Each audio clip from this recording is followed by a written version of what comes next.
going to look at the conditions of the flames blazing forth and cooling down as this occurs in our everyday, ordinary lives, and will do so according to natural principles. These conditions of the arising and the cooling down of these things are something that you have been studying under the name of dependent origination, or paticca samuppada. However, today I'll speak of it specifically as the flames blazing forth or catching fire, and then the cooling down, the quenching of those flames. Now, the importance of dependent origination is that it is the heart of Buddhism. This is a principle found only in Buddhism. Although other religious teachings may have some correspondence or similarities to the principle of dependent origination, there is the full explanation of it can only be found in Buddhism. None of the ancient or more recent religions, creeds, and ideologies of Asia, as well as the West, speak of dependent origination in its fullness. And it's because of this teaching of dependent origination that Buddhism is considered to be the one scientific religion, the one religion which is able to face and cooperate with the scientific needs and aims of the modern world. This is what Einstein meant when he said that if there is any religion which can go along with or fit with modern scientific needs, that religion is Buddhism. He was able to say this because Buddhism has the principle of dependent origination. If we describe it in its general outline, we call it the Four Noble Truths, or the Ariya Satya. If we speak in detail, it's called dependent origination, paticca samuppada, or the law of conditionality, tappajayata. And further, this matter has the honor of being spoken of by the Buddha as whoever sees dependent origination sees the Dhamma, and whoever sees the Dhamma sees me. Therefore, would you please be especially interested in, as we speak about this heart of Buddhism, and as we go into the religion which can meet the needs of the modern scientific world. When we speak in general about all things, whether animate or inanimate, mental or physical, we use the term tappajayata as the name of this principle, which means the law of conditionality. However, when we speak more specifically of living things which experience pleasure and pain, then we give it the more specific name of paticca samuppada, dependent origination. Nonetheless, in the Pali texts, in the scriptures, this principle is often referred to by both names together. Itappajayata paticca samupado. If we wish to speak about God, then we must speak about this law of conditionality, of dependent origination, as being the Buddhist God, although it is an impersonal God. There are Western scholars who say that Buddhism is atheistic, meaning that it has no God. You ought to know, however, that, and therefore they say Buddhism is not a religion, assuming that a religion must have a God. You should know, however, that Buddhism is not atheistic, that Buddhism has a God. However, this is an impersonal God. Therefore, Buddhism is worthy of the name religion, in fact, more so than any other religious tradition or teaching. Concerning this word religion, we should understand its meaning correctly. Religion comes from the root lig or leg. The Latin scholars aren't quite sure.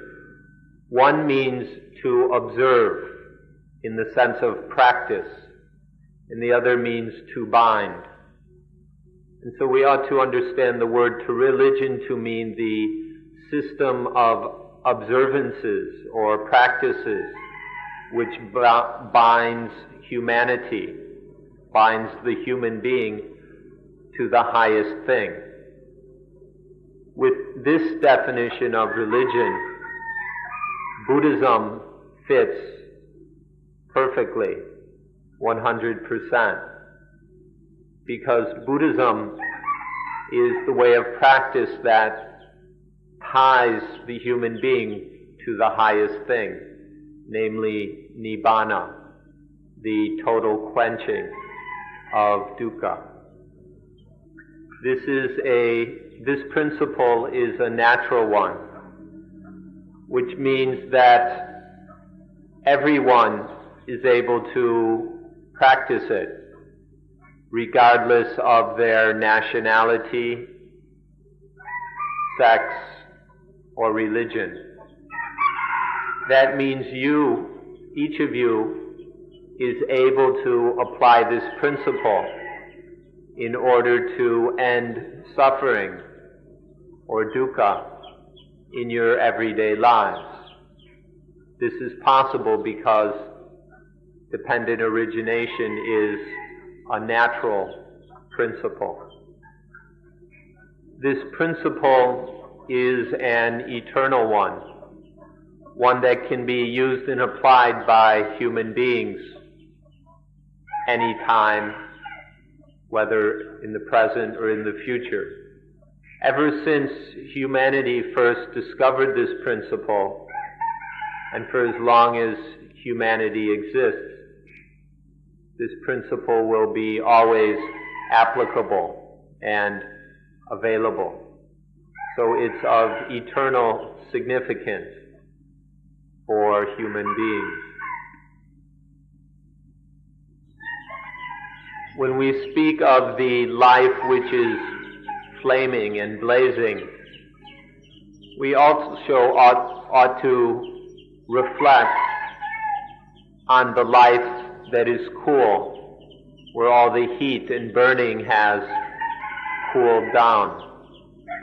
And so allow us to consider this coolness in life, the quenching of the heat a little bit, in order to guide us on our path.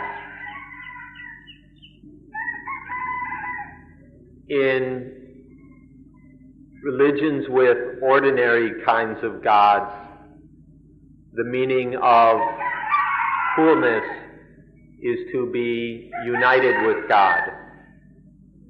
Buddhism, however, does not have that kind of a God. And so we speak of realizing the highest thing, which is Nibbana, or in Sanskrit, Nirvana. The meaning of Nibbana, Nirvana, is coolness. And so we ought to study what it is to be cool. We should examine the meaning of coolness. A fact which you ought to observe is that the terminology of religion has come after ordinary language. For this reason, religion must borrow the words and terms of ordinary everyday life and then give them a new, particularly religious meaning. The word Nibbana, before it was borrowed and put to religious use, had the simple, ordinary meaning of cool or coolness. It meant when a fire cooled down, or when something hot cooled down. For example, when hot food that was too hot to eat, cooled down enough that it could be eaten, or when hot metal out of the blast furnace or out of the forge and then was cooled by dousing it with water. These ordinary uses of the word Nibbana or coolness were used by ordinary, regular people in their daily lives. Later, the material meaning of the word was raised a bit to be applied to mental things. For example, if a lion was captured in the forest and then taken in with people and then trained and tamed until it was like a house cat. For the taming of a wild animal, the word Nibbana was used. Once it became as tame as a house cat, it was said to have been cooled. And so now the word coolness has been given a mental meaning, not just material meaning. Later, human beings became more fully aware of the mind and realized that dukkha, that suffering in the mind, was the most important thing.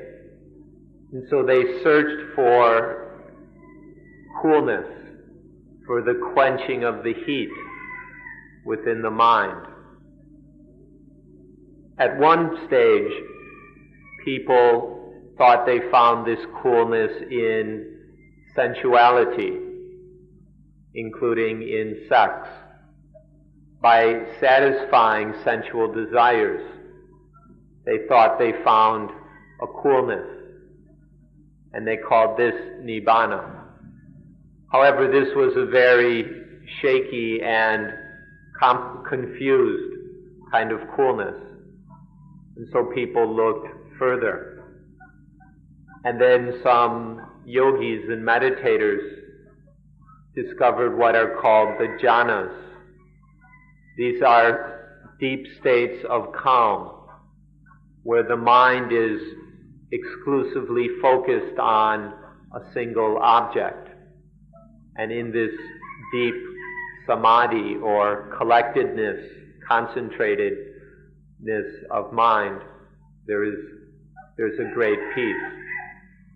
And so various levels of this mental calmness or tranquility were then taken to be nibbana, the coolness or quenching of heat.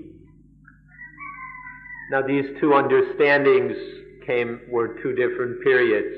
First, the period where sensuality and sex was taken to be the quenching of heat. And then the deep states of concentration were taken to be the quenching or coolness.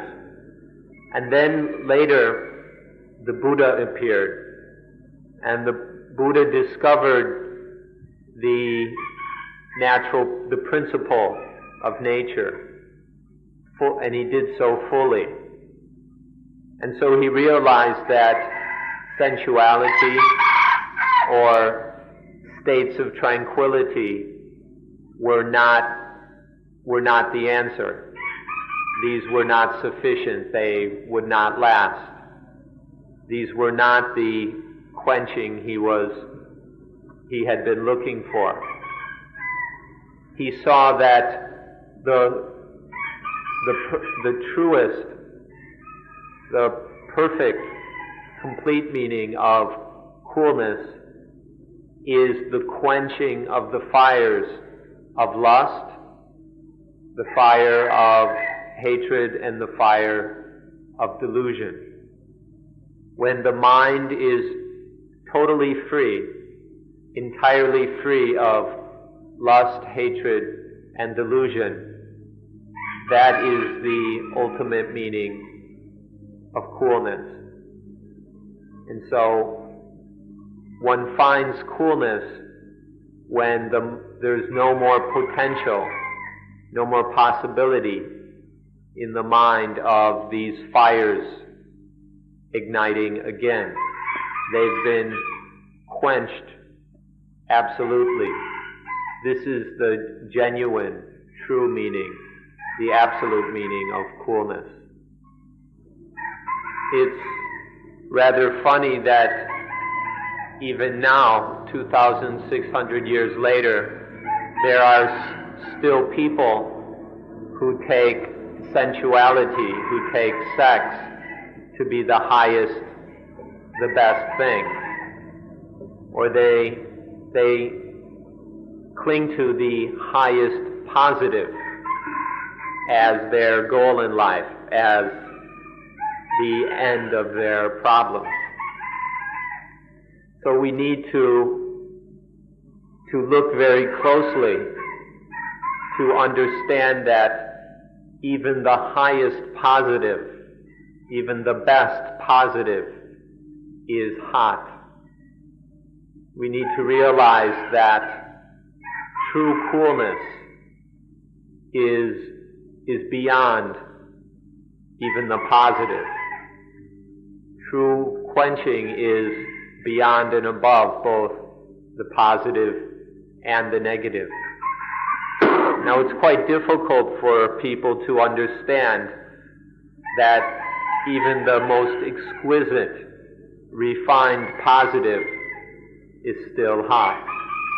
And so we must examine this very carefully if we are to see the real coolness, which is beyond positive and negative, which is beyond all dualities, good and evil, and all the other pairs of opposites. The positive is still trapped in duality. When you're reaching after the positive, you're also getting the negative simultaneously. For the mind to be truly cool, it needs to be beyond positive and negative together. In the tantric schools of Hinduism, and even in certain groups of Buddhists, sex is taken to be Nibbana. At least, or some of them at least, take sex to be a path or a way to Nibbana. This is quite surprising that even now there are people who still cling to this idea instead of looking for the highest and truest meaning of Nibbana. Sensuality and sex is hot. This may be hard to see, so we need to examine it carefully. You could say that it's a wet kind of heat. It's a particular kind of heat which is wet or soaking wet. One cannot find, and in this there is always a kind of struggle to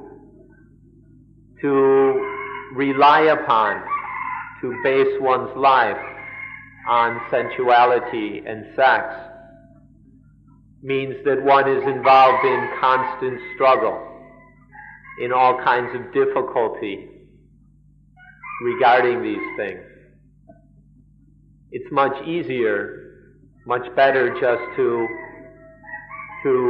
leave that alone, to not depend on it, in order to find the true coolness, which is when the fires of lust, hatred, and delusion are entirely cooled.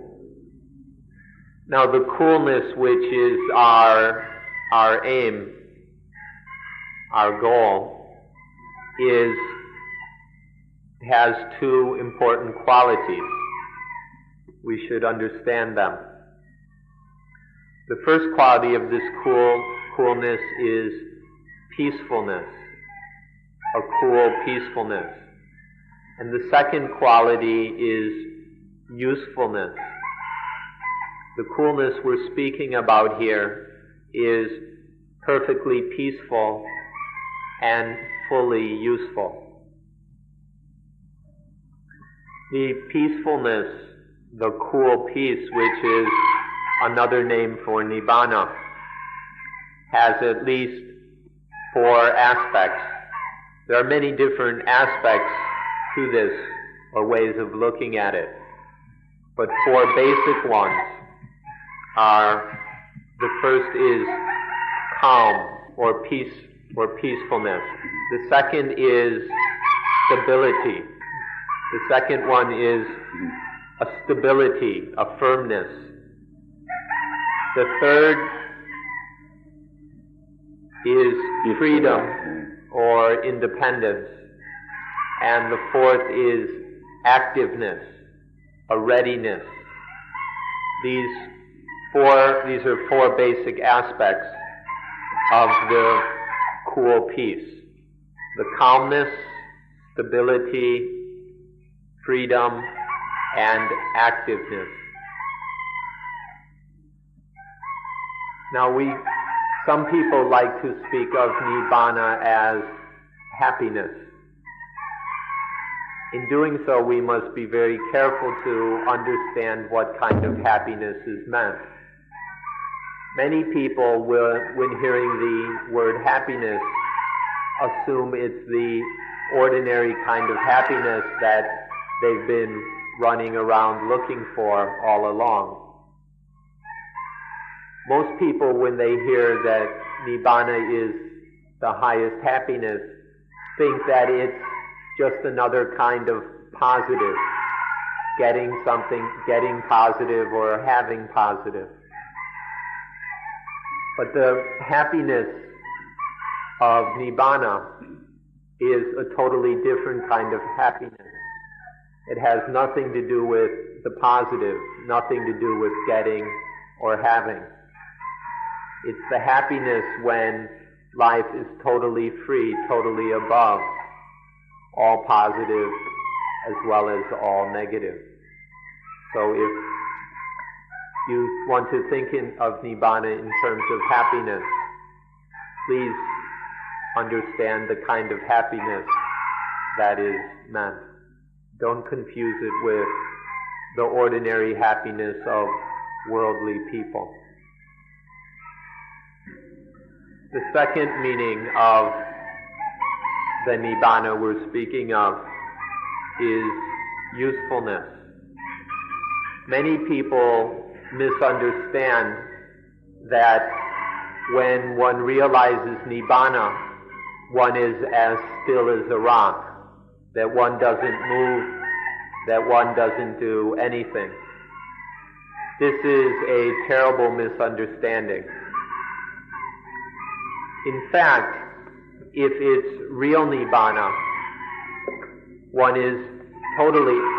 life becomes totally active.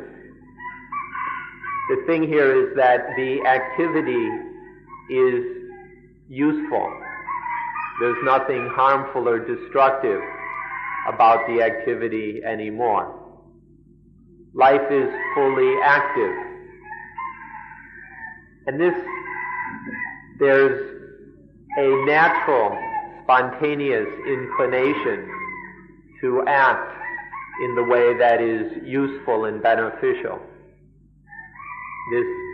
This doesn't need to be done with desire or will. It's just a spontaneous movement of life. So Nibbana is not some kind of stiffness or immovability. It's a natural movement to do what is useful. So please aim for these two meanings of Nibbana. Together, these cannot be separated. The cool peace and the usefulness. This is the proper understanding of Nibbana. This is the purpose of studying and practicing the principle of dependent origination. If we practice correctly, then one will realize this peacefulness and usefulness. To make this easy to understand, we can compare the coolness with a lack of coolness. Non-coolness means the blazing fires, the fires bursting up and burning. Non-coolness is the burning of fires. First, one burns oneself. The flames consume one's own mind. But it doesn't stop there. These flames, these fires, also burn one's husband or wife. They burn one's lover. They burn one's children. They burn one's friends and associates. They burn society. These flames burn and scorch the entire world. Nowadays, the whole world is being burnt in this way because modern man and woman worship the positive far too much. You can observe this, reflect on this, see this for yourself, how we don't need to give that many examples for you to see how our worship of the positive, our obsession with the positive, is burning the world. To summarize, life is genuinely cool when it isn't positive and it isn't negative. When life isn't under the power of positive and negative, then it is truly cool and at peace. when life is above, beyond the positive and negative, then there is real coolness. This is the highest, the fullest, most correct meaning of coolness. Life that is not positive and not negative. It is above and beyond the power of these things. And so now we come to the matter of dependent origination. In order to study this, please remember the things that I asked you to remember yesterday, namely the ayatanika dhammas, the ayatana, the senses, and all the things associated with the senses. There are the six senses, the six kind of sense objects. That is the inner ayatana and the outer ayatana. And there are the six kinds of sense consciousness or vijnana. Then the six kinds of contact, phassa. And finally the six kinds of feeling or vedana. There are these 5 sets, each set with 6 members, for a total of 30 elements. These are the ayatanika dhammas, the things associated with the senses. Please recall these in order to understand dependent origination. If we're familiar with these ayatanika dhammas, then we can study and practice dependent origination even in our daily lives, in ordinary life. Allow us to stress and repeat these again because it's very important. Okay, there are our eyes, ears, nose, tongue, body, and mind. These are the 6 senses. Then there are the forms, sounds, odors, flavors, touches, and mental objects, which are the sense objects which stimulate the 6 senses. And then there are these 6 kinds of consciousness, eye consciousness, ear consciousness, and so on, which arise when a sense object stimulates one of its corresponding sense. For example, a sound stimulates the ear, then ear consciousness arises. Then there is contact, phassa. When these 3 things meet, when the sense object, and sense consciousness function together, that is called contact. And then finally feeling, the 6 kinds of feeling that arise dependent on the 6 kinds of contact. These are very important if we are to understand life with any accuracy and truth. We must observe and understand these 30 ayatanika dhammas, even in ordinary life, even at home, as we go about our daily chores. So we can consider the eyes, ears, nose, tongue, body, and mind to be fireplaces. These are the places where the fire is built. The eyes, ears, etc. And then the forms, sounds, odors, flavors, and so on are the fuel. It's the wood or the fuel that we put in the fireplace. And then there is consciousness, the 3rd element. Now when these 3 elements come together, when they interact with ignorance, when these three interact in an ignorant way, when the mind is under the power of ignorance, then the fire is ignited. This ignition of the fire is called ignorant contact. If the contact of these three things is stupid, then the fire is started. And then the feelings are ignorant, and the feelings are the flames itself.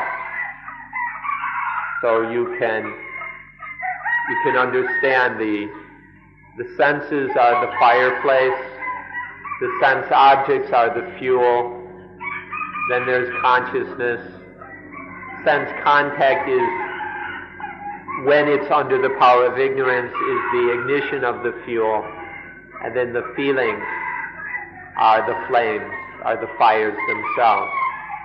This is happening over and over again every day. In our normal existence, these fires are being lit over and over again. But it's something too mental, too spiritual for us to pay attention.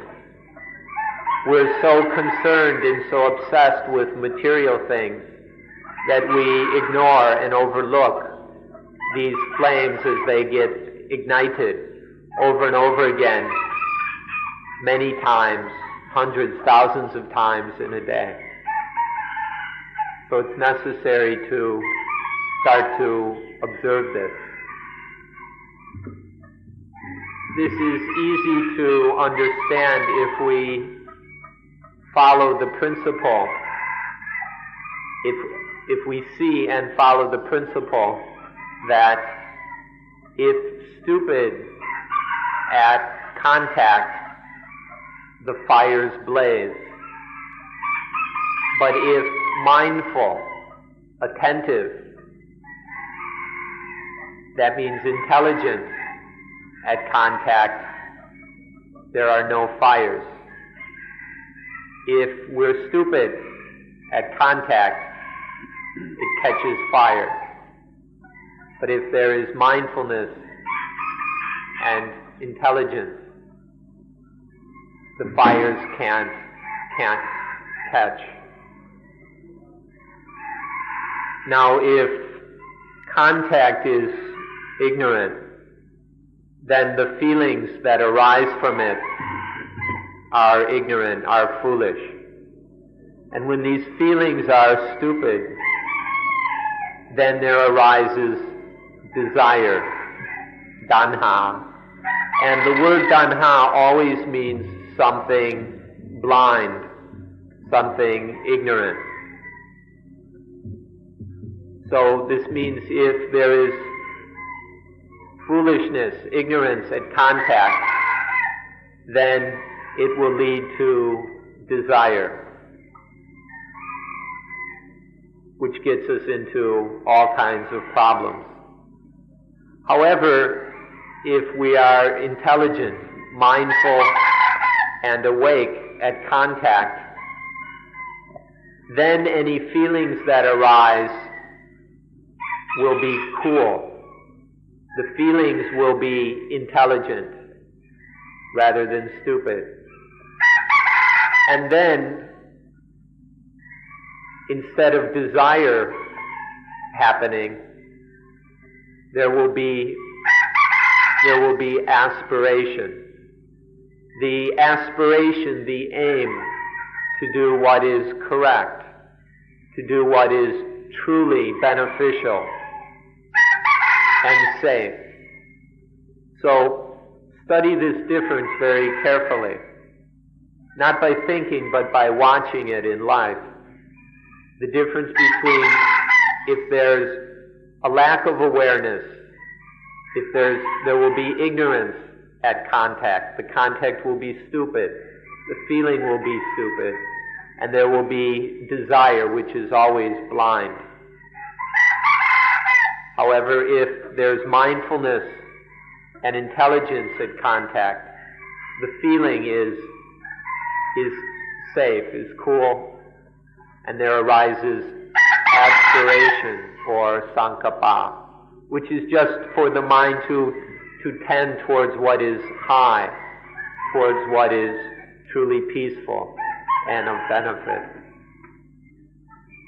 Now when there is desire, when there is ignorant desire, there arises the thought, the concept of the one who desires. Because desire is ignorant, there develops the ignorant concept of a desirer. Now this concept is both an illusion and it's deluding. It's an illusion because the desirer isn't really there. There's no reality behind this concept. So we say it's elusive. And it's delusive because it deludes the mind into ego.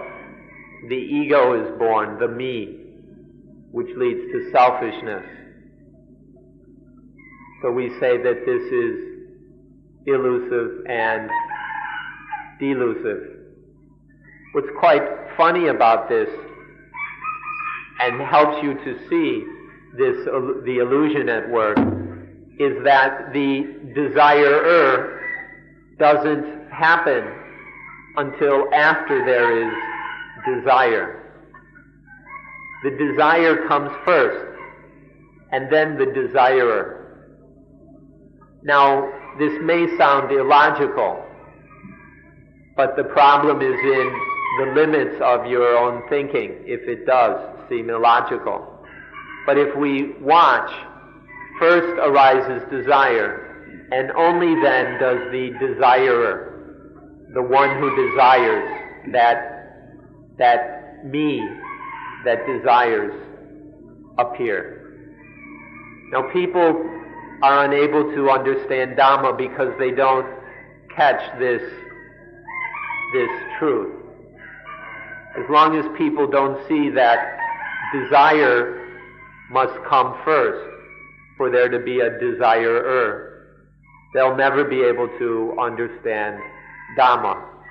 Not seeing this, one continues to take the desirer to be real, to be an actual self, to truly be me. And as long as we're clinging to things as me, as mine, then we are not understanding Dhamma.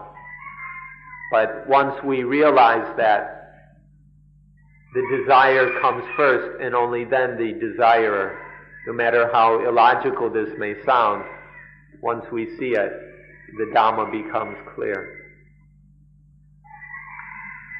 So we ask all of you to get together with your friends and discuss how desire comes first, and only then is the desirer born. If you want to make your conversations truly beneficial, instead of merely wasting time, this is the thing to discuss with your friends, wherever you may be, in order to help each other to see this important truth, that the desirer is born from desire. When there is ignorant desire, then there arises the illusion, the elusive concept of self. Now this self is just a ghost. It's just a ghost that tricks us. It's a kind of hallucination. But because we fall for the trick, then we take, the self is born, and then we take all kinds of everything else to be mine. Once there is self, everything else is taken to be of self or belonging to self. This is the most important thing there is to study. This is the most important subject of discussion. So we encourage you to go into this deeply enough to see the fact that the desirer is born out of desire. The self doesn't exist. This fact that the self is an illusion, that it doesn't really exist, is called in Buddhism not self, the truth of not self, or anatta. In Thai, there's a word which isn't so easy to translate that describes the self very well. It's a kind of spirit or ghost which isn't real, but nonetheless deceives us. So you can call it a tricky ghost, or you can just call it a hallucination, some kind of ghost that we think we see, but isn't really there. So the self is like this. Once this hallucination occurs, then it's followed by the further delusion of things belonging to it. Once the self is born, it grabs onto all kinds of things as being mine. Once there is this self and of self, or me and mine, then selfishness is born. And selfishness exists solely for the purpose of destroying the world. The only thing selfishness will accomplish is destruction. This is what's growing out of ignorant desire. As for how selfishness will destroy the world, we really don't need to explain this. There are so many examples all over the place that you can easily find them for yourself. You can see by looking around how selfishness is increasing the amount of war, the amount of environmental destruction, the amount of corruption, the dishonesty among politicians, and on and on and on. So you can see this quite easily for yourself, how selfishness is going to destroy the world. And please reflect on the meaning of when we use the word hallucination. This ghost, it's an hallucination, meaning it tricks us, it deceives us. It deceives us into clinging to things as being mine, and then this hallucination tricks us into selfishness. And once we are selfish, we participate, we contribute to the destruction of the world. This explanation doesn't yet fully capture the meaning of the Thai word P-log. P is a spirit or a kind of ghost that is a very common word in Thai, and many people believe in and claim to see these things, these spirits or ghosts. Log means to trick, to deceive. And there's always it's not a playful trickery, it's a nasty, evil, harmful kind of trickery. And so this is what we mean, I'm trying to translate as this hallucination or this deceptive, deceitful ghost. To understand it, you should realize whenever this deceitful ghost appears, then the flames ignite instantaneously. Wherever the flames are, there is this deceitful ghost. Okay, we'll go back to the beginning and take it step by step. When there is stimulation amongst the senses, between sense organ and sense object, then this is the fireplace is loaded with fuel. It's It's already.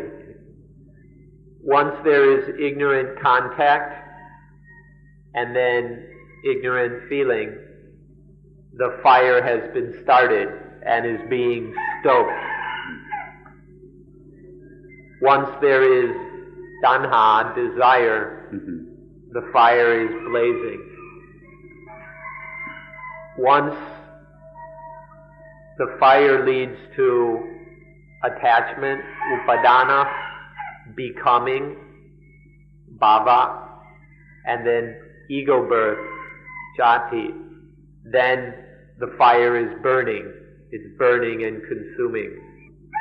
Let's stop a minute and take a closer look at the word jati, or birth, because there's a secret here which can be easily misunderstood. The physical birth, the material meaning of the word birth means the physical birth of a child from its mother. But the spiritual meaning of this word birth is the birth in the mind of the ignorant concept of me, of ego. So there's two kinds of birth. There's the physical material birth, and then there's this birth in the mind of me, of ego. Both kinds can be called jati. And then we come to the word rebirth. For the materialists who have a self or believe in some kind of self or soul, rebirth is that there is a self in the living creature, in the human being. And then when the person dies, this self goes and enters the womb of some woman. And then that self is born, and then eventually that person dies, and the self goes and enters another physical womb, and then there's another physical birth, and then another physical death. This is the materialistic understanding of rebirth for those people who still believe in self, cling to the idea of self. There's a physical kind of rebirth. Buddhism does not teach that kind of rebirth or reincarnation. In Buddhism, there is no place for this kind of idea of a rebirth of this kind series of physical births, or which are just a bunch of reincarnations. In Buddhism, the meaning of rebirth is that the ego is born, another ego or me is born in the mind. Every time that, due to ignorance, this process of dependent origination occurs, beginning with the senses, and then the fire gets started, and then ego is born. Every time that happens, there is a rebirth of the me, of ego. If there are 100 of these dependent originations in a day, then there are 100 rebirths in a day. So this is the meaning of rebirth in Buddhism. Unfortunately, many Western scholars, the people who write the books that most foreigners read, have totally confused things. They've taken Hindu reincarnation and mixed it up with Buddhism, and then they've taken the Buddhist rebirth and mixed it up with Hinduism. Many Western scholars very carelessly jumble together Hindu and Buddhist teachings, and so it's very confusing for people. But the idea of physical rebirths from life to life to life has no place in Buddhism. The proper teaching in Buddhism is the rebirth of ego, which can happen many times in one day. Now let's go back to what it's like to be burnt by these fires. Whenever the deceitful ghost appears, then we get burnt in these fires. Now what this fires here means dukkha. Whenever there's this deceitful ghost of self, of me, then there is a kind of suffering. There is a need to endure. There is a torment in the mind. This can take many kinds, many different forms.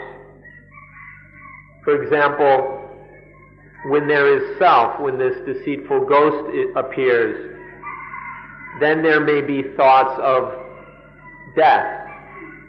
And then death is frightening. It's a heavy, difficult experience. Or thoughts of illness. Thoughts of getting old.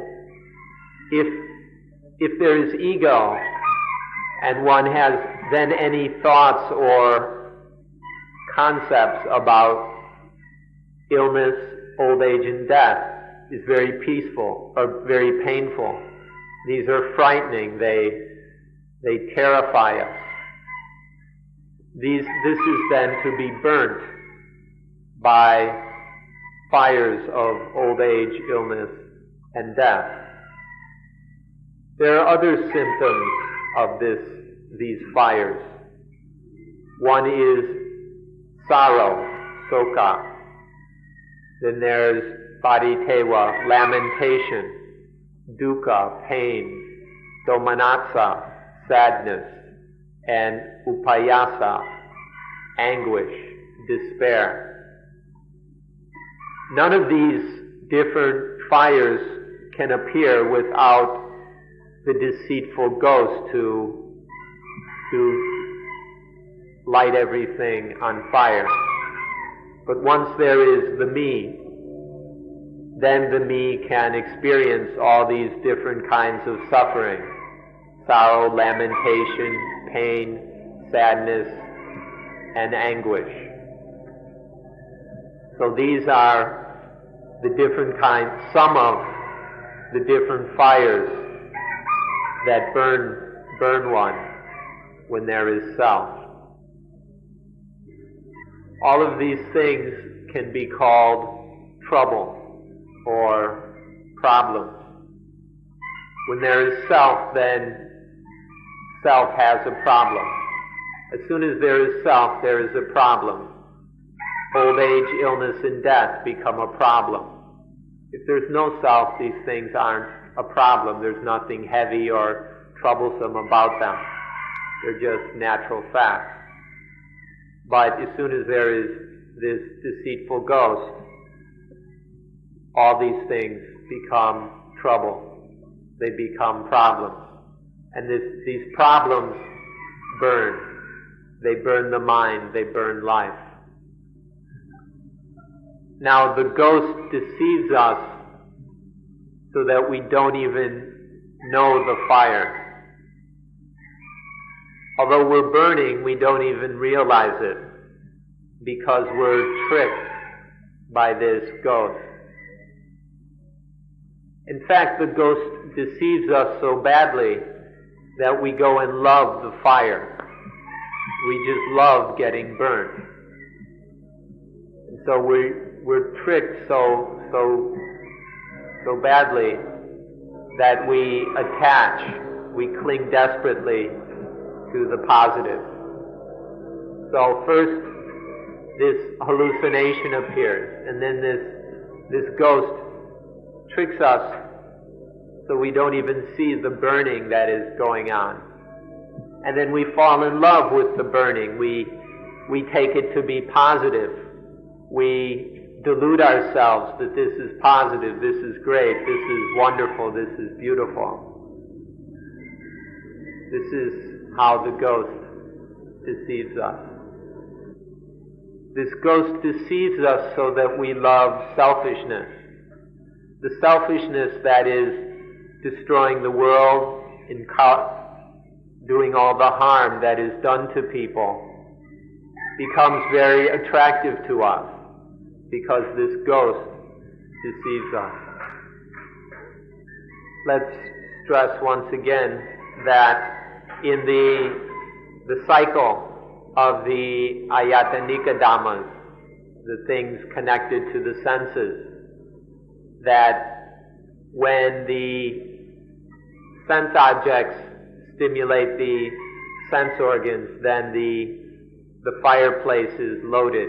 That this is the fuel is right there. The fire is ignited when there is ignorant contact. And then the fire blazes when there is desire. And then the fire burns when there is attachment, becoming, and birth.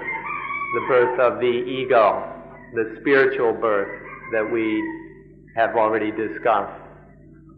And then the fire roasts us and torments us when there is dukkha. When there arises this dukkha due to the ignorance of all these things, then we are roasted and tormented in those flames. And so please observe that everything is blazing. This body itself is a blast furnace. Now we come to a secret which we never see, although it's happening all the time. This fire is igniting all the time, but still we don't realize it. This is what we'll look at now. Now we'll look at the fact that if generally, or most of the time, if the meeting of sense organ, sense object, and sense consciousness, if this contact is complete, then the fire bursts. But if the contact is incomplete, or if there is mindfulness and intelligence at the contact, then there's no fire. So this is very important. If the contact is complete with ignorance, then the fire burns. But if there's contact, but it's incomplete, or there's mindfulness and wisdom, then there's no fire. So there are two levels to contact. So listen carefully, this is a very important secret. The first level of contact is just ordinary contact, or we could say mere contact. It's when the eye is in contact with forms, with maybe color, shapes, and there's this just basic sensual stimulation. That's just ordinary contact. And there's no problem in this. The eye is just seeing something. And that's totally natural and ordinary. But the second level of contact is when the mind makes contact with the meaning of the thing. The first level, there's just some object stimulating the sense. It can be a form stimulating the eyes or a sound stimulating the ears. And that's very ordinary. But the second level is when the meaning of that thing stimulates the mind, or the mind makes contact with the meaning of that thing. Now, this is where the problem is. This is technically called Ati Vajana Patsa, contact with the value, the meaning of something. Usually when we speak of contact, we mean this second level.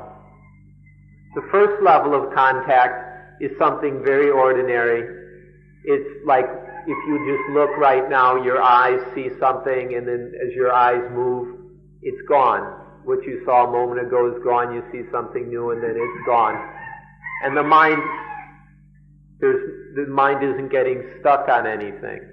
This is the basic physical level of contact. But then as soon as there's the full contact, where the mind makes contact with the deep meaning or value of something, this is where positive and negative occurs. So there are these two levels of contact. The difference between them is quite important. The first level of contact makes contact with the dimensions or the color or shape of something. The second level of contact makes contact with the value or the meaning or the advantage of something. Be very careful of this second level of contact. This is where the fire starts. The first contact just contacts the skin of the thing. But the second contact makes contact with the meat of it, with its meaning, its value. Be careful of the second kind of contact. It's the kind that will burn you. It's the same with sounds. When the ear, the first level of contact is when the ear makes contact with sounds or with sound waves. And the second level is when the mind makes contact with the meaning of that sound. It's the second level of contact, whether with the contact with the meaning of forms, sounds, odors, tastes, touches, and mental experiences. This is where the fire starts. If we aren't foolish at contact, if we are aware at contact, then the fire doesn't start. No flames burst forth. But if we're careless, if we're foolish at contact, then the fire gets started. And all our problems happen. When there's awareness and wisdom, then the flow of dependent origination stops. And so the fires don't occur. So would you all make contact with the world? Would you all relate to the world with mindfulness and wisdom, so that the flow, the stream of dependent origination will stop right there at the contact which remains cool and intelligent? If you experience the world in this way, then none of the fires will burst forth. Nothing will get burned. Now, our lives are constantly in contact with sounds, forms, odors, tastes, touches, and all kinds of mental objects. This constant stream of sense objects is passing through life. Life is constantly in contact with all this. But with mindfulness and wisdom, we can stop each contact right there to be just ordinary contact. Not to stop the flow, the stream of dependent origination. And then the fires are cooled. The fires aren't even started or ignited. And then our life is free of dukkha. Life is cool.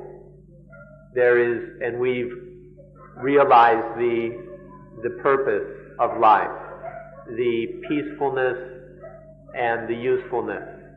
This is discovered right there at contact by being mindful and wise in experiencing the world. Then everything is cool, life is peaceful and useful. And that wraps things up. Our life will stop bursting into the flames of a blast furnace when we're aware of, understand, and can master the flow of dependent origination. As long as we don't understand this, our life keeps bursting into flames. But once we understand it, there are no more flames. This is all we need to know.